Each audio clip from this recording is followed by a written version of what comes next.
Bleacher Report just published an article with the power rankings for the upcoming season after free agency, and I'm here to break it all down. All that and much more on the Knicks Digest. What's up, guys? It's your boy Dariel. It's been a minute. Let's take a look into these power rankings. It's been very interesting after I took a look at it.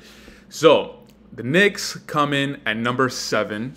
I'm looking at every team that's ranked ahead of New York. We got Philly, Dallas, Denver, Minnesota, Oklahoma City, and Boston. The Knicks being at number 7 behind all of those teams. The addition of Mikal Bridges adding to the perimeter defense that we already have of OG Anunoby, Mitchell Robinson starting 5, Jalen Brunson, the first-time All-Star last season and just rising among the ranks and probably being a bona fide top 10 player in the league right now. Julius Randle returning from a shoulder injury. Dante DiVincenzo, Josh Hart looking like they could be coming off the bench. So we got offensive firepower. Deuce McBride still coming off the bench. And just that recent announcement of campaign being signed. Listen, I haven't given my 2 cents about that, and I'm not sure exactly how I feel because I still would rather take Deuce over campaign. Campaign, he's kind of been an NBA journeyman the last few seasons. If campaign is going to be the lead point guard when Jalen Brunson goes to the bench, how much do we trust him? I'm not sure if I can rely on him to hit a big-time shot. Last season, in the first round of the playoffs, he was actually the point guard behind Tyrese Maxey coming off the bench. And yeah, he gave him good minutes, but you kind of can make the argument that you kind of needed him to step up a lot more than he did.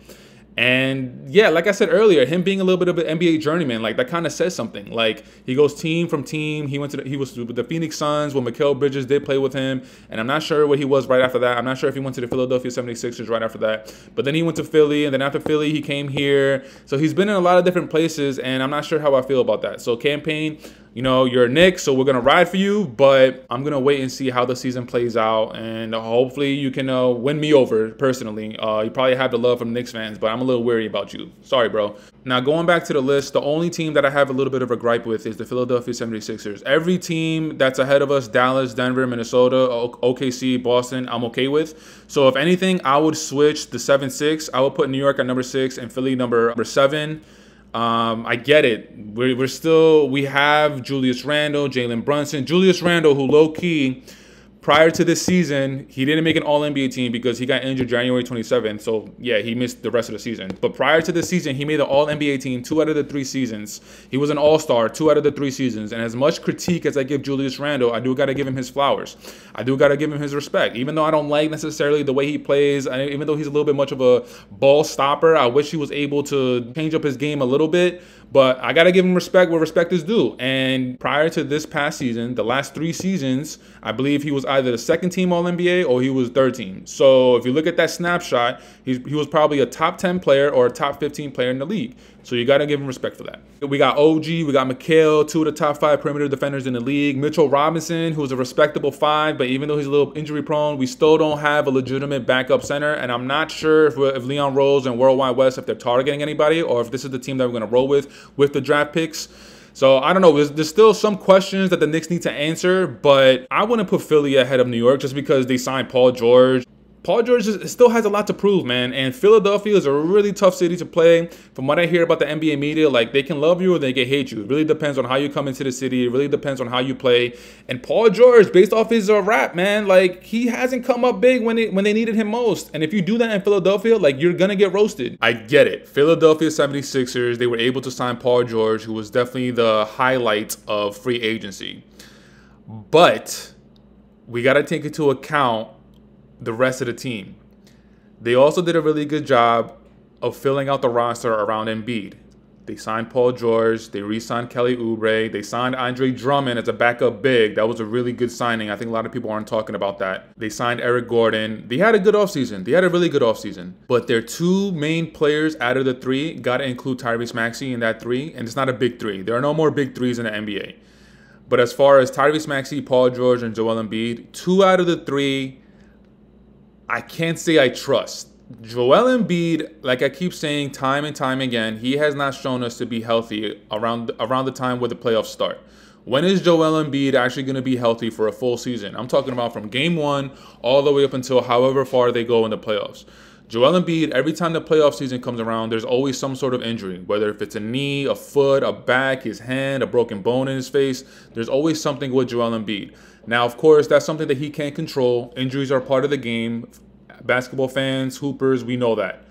But Joel Embiid is 30 years old right now. And with the amount of stress and the amount of surgeries and the amount of injuries that he's had throughout his career, I don't know if you can fully say that you can trust him moving forward. Tyrese Maxey, honestly, out of the three, he has the least experience as far as just how many seasons he's had in the league. But he might be the one I trust the most. Joel Embiid has health concerns.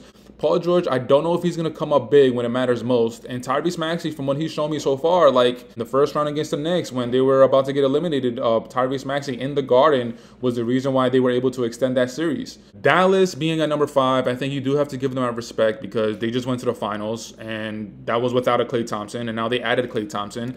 And even though Dallas added Klay Thompson, adding to the core group of Luka Doncic and Kyrie Irving, that's something that I'm a little weary about. Yeah, I get it. Dallas, what they were missing in the finals specifically, because PJ Washington and Derrick Jones Jr. in the playoff run, they were hitting their shots. But in the finals specifically against Boston, they weren't hitting their shots. So I get it. Dallas, they wanted to target somebody that was known as a shooter, that wanted to knock down shots. But the whole Klay Thompson, I'm a little weary about, because if they're expecting Klay Thompson to average anywhere between 20 and 25 points, I don't think he's that player anymore. I think Klay Thompson is someone who's going to average around 15 to 18 points. And if he's able to exude some of that old school Game 6 Klay, then maybe Dallas has found their guy, maybe to be able to put them over the hump. Ahead of Dallas, they got Denver. I mean, Denver, do I need to say more? Jokic.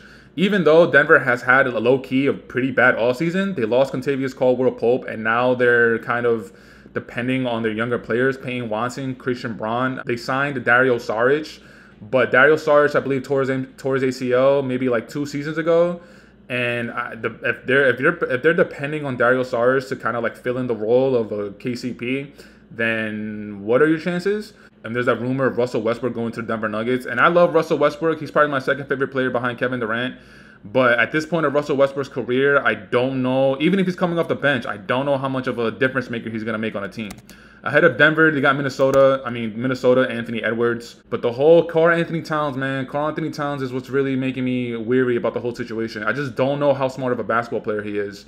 And I don't, yeah, they made it to Western Conference Finals last year, losing to Dallas in 5. But you can tell that after they beat Denver, that was their championship. They beat Denver in the semifinals, and then they kind of forgot that they had to play the rest of the playoffs.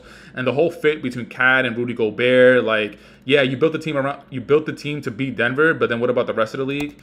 Ahead of Minnesota, you got Oklahoma City at number 2. Oklahoma City number 2, they made some really, really good moves, man. Trading for Alex Caruso, signing Isaiah Hartenstein.